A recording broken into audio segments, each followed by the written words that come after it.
Durante el siglo XVIII, las damas de Versalles y París competían por lucir los vestidos y los complementos más sofisticados, y la reina de la moda no era otra que María Antonieta, la última reina de Francia, a la que la Revolución mandó a la guillotina tras un cúmulo de rumores gravísimos que la llevaron a comparecer a un juicio falto de pruebas y donde solo se buscaba hacer público un escarnio fundado en la alta traición al pueblo francés.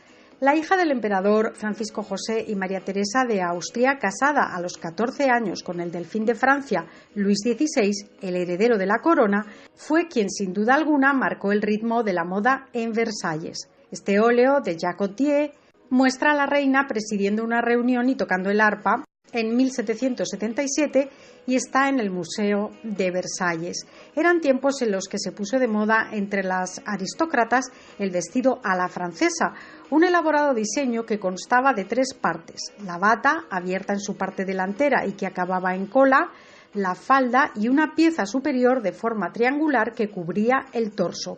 El que se muestra aquí es de 1760 y se conserva en el Museo de Arte de Los Ángeles. Las damas cortesanas, nobles y aristócratas aprendían el refinado arte del abanico, que acabaron por ser auténticas obras de arte.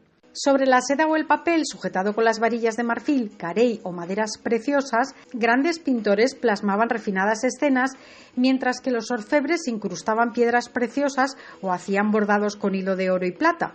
En una ocasión, José II de Austria comentó que el complicadísimo tocado de su hermana, la reina María Antonieta de Francia, era demasiado ligero y pomposo para sostener una corona. Se refería al sofisticado peinado creado por su peluquero Leonard, llamado puff, y que consistía en una altísima peluca adornada con todo tipo de artificios hasta un galeón encima de la cabeza. Lo cierto es que el emperador de Austria no andaba demasiado equivocado. La pasión de María Antonieta por la moda fue una de las causas del odio que le profesaron los franceses y de su imagen de mujer frívola y derrochadora. Siempre estaba de fiesta y obviamente eran 2 mundos separados e irreconciliables. Vivía a espaldas de un pueblo en la miseria, algo que los ideólogos y ejecutores de su destino aprovecharon para descabezar a la monarquía e instaurar el nuevo modelo de gobierno de corte democrático que se expandiría por gran parte de Europa y siglo y medio después acabó con los zares de Rusia. Al fin y al cabo, estas dinastías, como todas, nacen y se perpetúan sin que sus miembros tengan la culpa de nacer en ellas. Pero no sería justo hacer recaer sobre la reina de Francia toda la culpa de la extravagancia o de la pasión por la indumentaria que reinó en Versalles, porque ya en el siglo XVII la corte francesa se regía por una escrupulosa ley de indumentaria que codificaba la forma de vestir para cada ocasión. En los últimos años del reinado de Luis XIV predominaron los vestidos austeros, de colores oscuros, reflejo del rigor moral que quiso imponer el anciano monarca, pero a su muerte todo cambió. Hombres y mujeres se fueron olvidando del negro o el marrón para decantarse por otros tonos mucho más llamativos. En lugar del paño se introdujeron telas suntuosas y lustrosas como el terciopelo, la seda o el brocado. Los vestidos femeninos adquirieron líneas más sueltas y vaporosas y también más insinuantes. Esta nueva moda fue el reflejo de un cambio cultural y de la transición del barroco al rococó, un periodo este último caracterizado por el espíritu exuberante y excesivo que invadió Versalles y París, la villa y corte, y que desde allí se exportó al resto de las cortes europeas. En el siglo XVIII, la competencia entre las damas de la clase dominante era voraz. El esplendor y la etiqueta de Versalles no permitían utilizar el vestido más que una sola vez. En caso de querer repetir, debían introducir obligatoriamente alguna ligera modificación. El gusto por los trajes femeninos espectaculares hizo que las faldas fueran excepcionalmente amplias, sostenidas con un gran armazón interior llamado el guardainfante, signo distintivo de la moda española del XVII, diseñado en un principio para ocultar los embarazos y que renació en la primera mitad del siglo XVIII en una modalidad francesa llamada panier, término que en francés significa cesta, en referencia a la forma de cesta invertida que tomaba la falda. El panier, llamado en castellano el tontillo, podía alcanzar dimensiones considerables, hasta 5 metros de diámetro, algo que impedía que dos damas pudiesen pasar a la vez por una puerta o pudieran sentarse juntas en un carruaje, por ejemplo. A diferencia del guardainfante español del siglo XVII, el panier francés desplazaba el volumen de la falda a las caderas, con lo que resaltaba la silueta de la mujer. A esto también contribuía el uso del corsé, que elevaba el busto, ajustaba el talle y estrechaba la cintura. Iba atado con cintas a la espalda, por lo que una dama de la nobleza precisaba de la ayuda de una sirvienta para vestirse. En cuanto a la ropa interior, las damas solían llevar una larga camisola de tela ligera hasta las rodillas, así como enaguas que iban desde la cintura a los tobillos. La variante más conocida de este tipo de moda cortesana fue el llamado vestido a la francesa, que triunfó en Francia en la década de los 40 de la mano de Madame de Pompadour, la favorita de Luis XV. Se caracterizaba por una falda menos exagerada que vestidos anteriores, lo que permitía una mayor movilidad. Madame de Pompadour también puso de moda el uso de volantes y lazos, y gustaba de realzar el cuello con un terciopelo adornado con una flor o una joya. Los trajes, tanto de damas como de caballeros, solían adornarse con encajes, preferentemente de chantilly o de Bruselas, por ser más dóciles y frágiles de trabajar. Las medias eran de seda o de algodón, se sujetaban con ligas de encaje o seda bordada. En torno a la década de 1760 llegó el vestido a la polonesa, como se conocía en España, llamado así porque se puso de moda durante la guerra de Francia contra Polonia. Era de cuerpo ceñido y se caracterizaba por la falda abullonada por detrás gracias a que podía fruncirse mediante un cordón. Más corto que el vestido a la francesa, dejaba a la vista una enagua y los tobillos, lo que lo hacía más práctico para caminar. Otro vestido que se puso de moda en Francia fue la robe à l'anglaise, el vestido a la inglesa, ejemplo del creciente gusto por todo el inglés entre las clases altas francesas. Este vestido incluía elementos inspirados en la moda masculina, como la chaqueta corta, con amplias solapas y manga larga, tomada del redingote, una prenda a medio camino entre la capa y el abrigo. En la apariencia de una dama, tan importantes como el vestido en sí, eran los accesorios.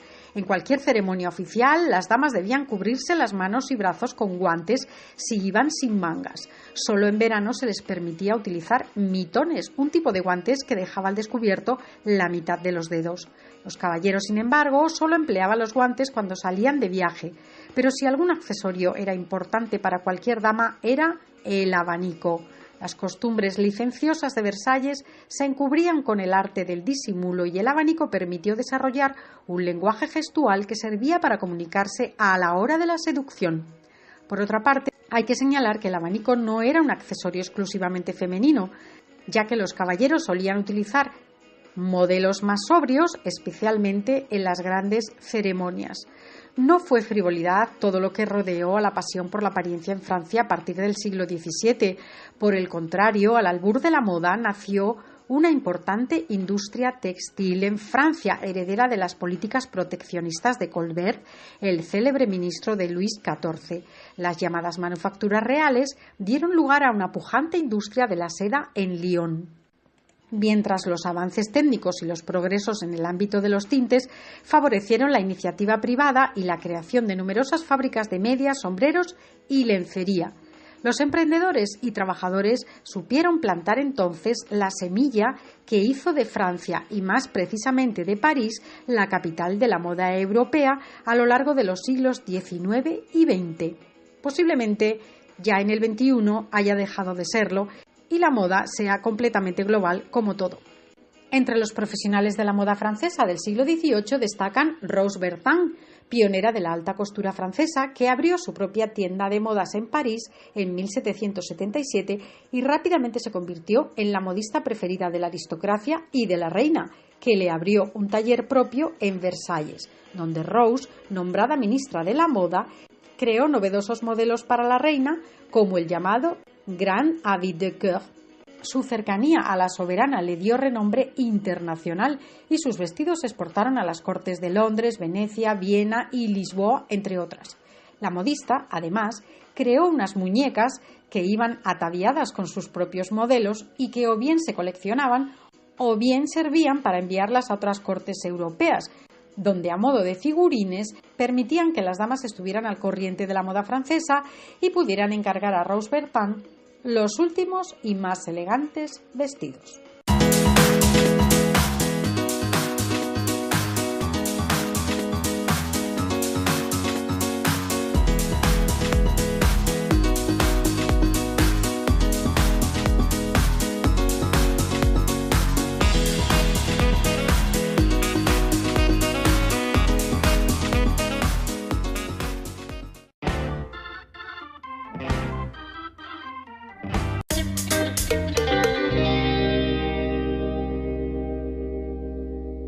Los vestidos femeninos adquirieron líneas más sueltas y vaporosas y también más insinuantes.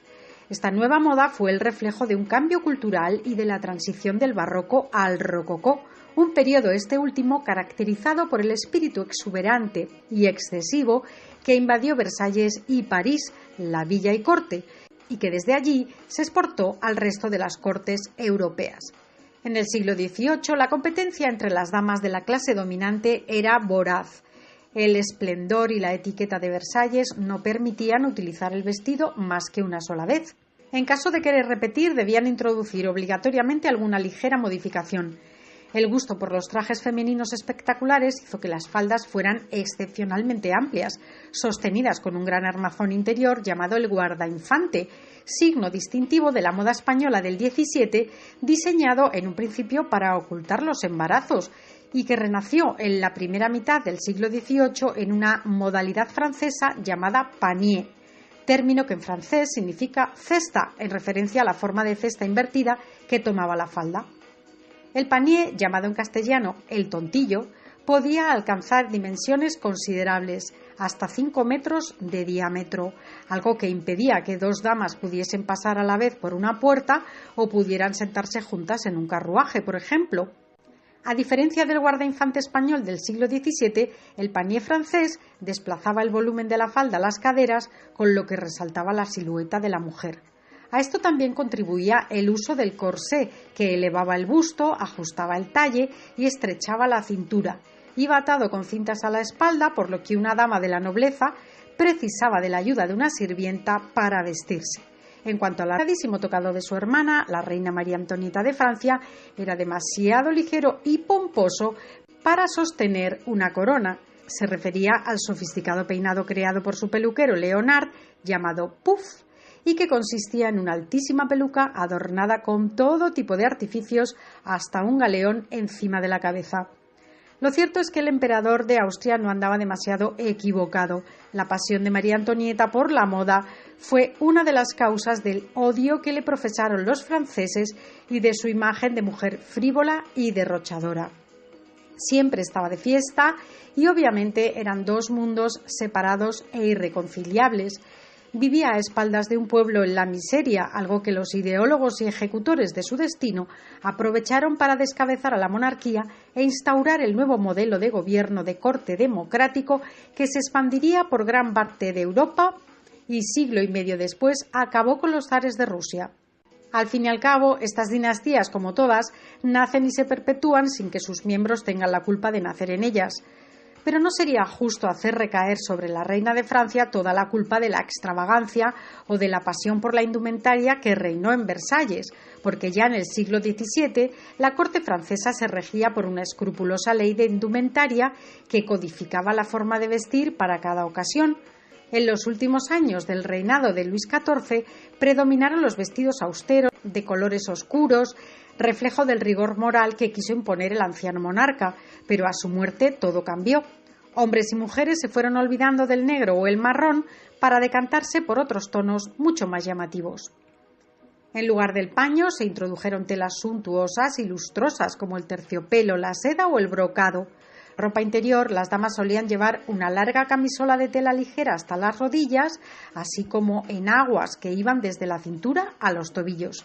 La variante más conocida de este tipo de moda cortesana fue el llamado vestido a la francesa, que triunfó en Francia en la década de los 40 de la mano de Madame de Pompadour, la favorita de Luis XV. Se caracterizaba por una falda menos exagerada que vestidos anteriores, lo que permitía una mayor movilidad. Madame de Pompadour también puso de moda el uso de volantes y lazos, y gustaba de realzar el cuello con un terciopelo adornado con una flor o una joya. Los trajes, tanto de damas como de caballeros, solían adornarse con encajes, preferentemente de chantilly o de Bruselas, por ser más dóciles y frágiles de trabajar. Las medias eran de seda o de algodón, se sujetaban con ligas de encaje o seda bordada.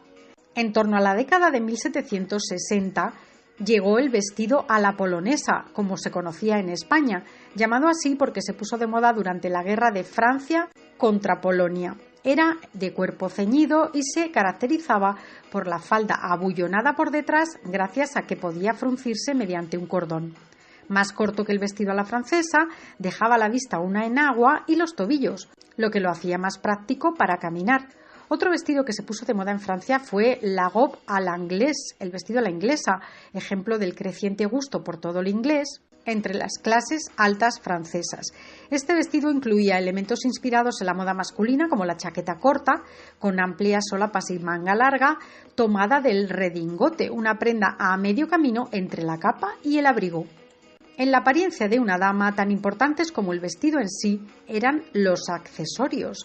En cualquier ceremonia oficial, las damas debían cubrirse las manos y brazos con guantes si iban sin mangas. Solo en verano se les permitía utilizar mitones, un tipo de guantes que dejaba al descubierto la mitad de los dedos. Los caballeros, sin embargo, solo empleaban los guantes cuando salían de viaje. Pero si algún accesorio era importante para cualquier dama, era el abanico. Las costumbres licenciosas de Versalles se encubrían con el arte del disimulo y el abanico permitió desarrollar un lenguaje gestual que servía para comunicarse a la hora de la seducción. Por otra parte, hay que señalar que el abanico no era un accesorio exclusivamente femenino, ya que los caballeros solían utilizar modelos más sobrios, especialmente en las grandes ceremonias. No fue frivolidad todo lo que rodeó a la pasión por la apariencia en Francia a partir del siglo XVII.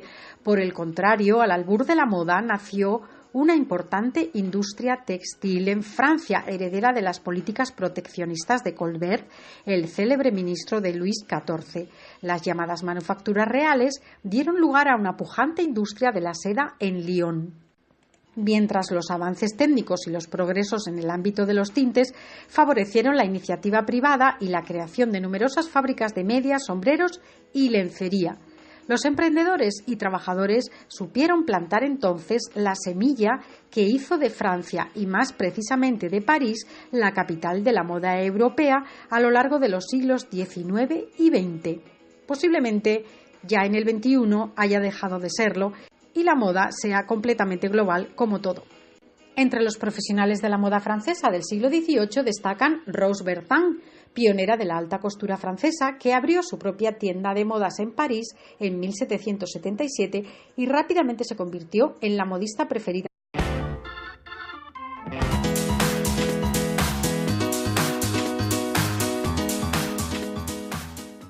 Durante el siglo XVIII, las damas de Versalles y París competían por lucir los vestidos y los complementos más sofisticados.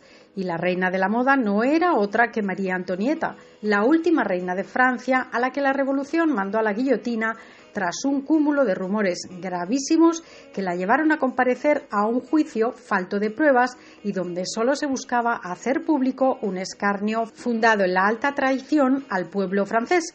La hija del emperador Francisco José y María Teresa de Austria, casada a los 14 años con el delfín de Francia, Luis XVI, el heredero de la corona, fue quien sin duda alguna marcó el ritmo de la moda en Versalles. Este óleo de Jacques Gautier muestra a la reina presidiendo una reunión y tocando el arpa en 1777 y está en el Museo de Versalles. Eran tiempos en los que se puso de moda entre las aristócratas el vestido a la francesa, un elaborado diseño que constaba de 3 partes: la bata, abierta en su parte delantera y que acababa en cola, la falda y una pieza superior de forma triangular que cubría el torso. El que se muestra aquí es de 1760 y se conserva en el Museo de Arte de Los Ángeles. Las damas cortesanas, nobles y aristócratas aprendían el refinado arte del abanico, que acabaron por ser auténticas obras de arte. Sobre la seda o el papel, sujetado con las varillas de marfil, carey o maderas preciosas, grandes pintores plasmaban refinadas escenas, mientras que los orfebres incrustaban piedras preciosas o hacían bordados con hilo de oro y plata. En una ocasión, José II de Austria comentó que el complicado